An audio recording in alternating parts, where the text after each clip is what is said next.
What's up, everybody? Eric with SOLOBOX out in the shop today. I am working on a new product. This is something that's been in the works for a long time that it really needed refinement. It's the tool tray. So I've been running these for years. I love them. I've never sold them. It's just been one of those things where I've tried a few different things to try to get it right, but it just wasn't quite there. The main thing with this was the handle. This is just flat aluminum with some steel underneath of it, and they're riveted together, and then to give it a threaded opportunity to attach to the bottom of the box, it's got a nut on each end that's welded into place. It's just really complicated to build them this way. Oh, and actually, I guess I should explain exactly what this is first. Basically, it's a place to store your tools that goes on the bottom of the pannier. Very handy. A super cool thing to have. Industry first also. I bet this gets copied at some point probably by other companies. A lot of companies are doing boxes on the back side of a pannier, or guys are running like tool tubes, but I haven't seen anybody make a tray like this that actually goes on the bottom of it. So basically, this is final product. I built this for the current set of panniers that's on my box now. I had a bit of an epiphany the other day. What's been on my mind for a long time mainly is just the handle. How can I produce a handle that'll work really well and make it easy to build?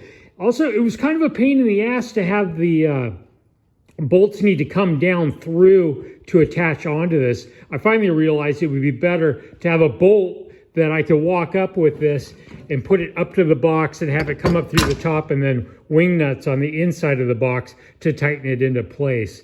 Another issue that I had in the past was that you can see there's no top lip for this.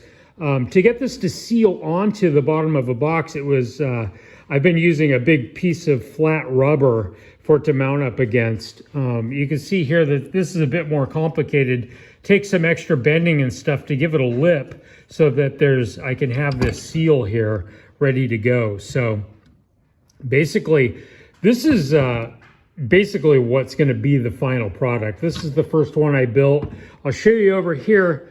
In order to do the layout, so to get this first 1/2 inch, I use this pocket jig here, which basically you slide the metal down in there and then you scribe a line. You go all the way around it and you end up with those first 4 bends.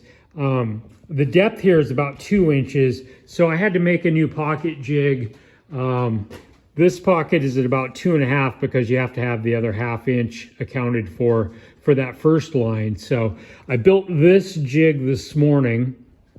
So a lot of, like when you're bringing something to market, a couple of things going on. One, I want to use materials that I've already got. I want it to be a really simple thing to build. As far as materials I've already got, at the end of every batch, I always end up with extra of this. And so there's just enough there that I could probably, out of every batch, I could probably make 4 or 5 of these tool trays, which helps me keep the price low, where if I'm not out having to get materials to build something, I've already got it. Keeps the price down, and also it makes it so that every time I buy metal, I can eke that much more out of it, which keeps the price of the panniers down also. So anyway, I always end up with extra strips like this. I can build the tool trays out of it. I've simplified the handle to where they are just built out of a piece of aluminum. See, the problem with trying to do your aluminum this way is that the aluminum is really flexible, and so I was counting on the steel, not only for a threaded opportunity for the nut, but also to give it some rigidity so that it wouldn't bend. Well, I had an epiphany the other day. Well, why not use aluminum, put a couple of bends in it, which will make it rigid, and capture a bolt into it like so. And that way, when this goes in here, also I get the benefit of this being a lot easier to install because the bolt comes up through the box. And so just a couple of wing nuts on the inside to attach it. And you can see where the 2 holes are there. I won't attach this for you right now, but you get the basic idea of it.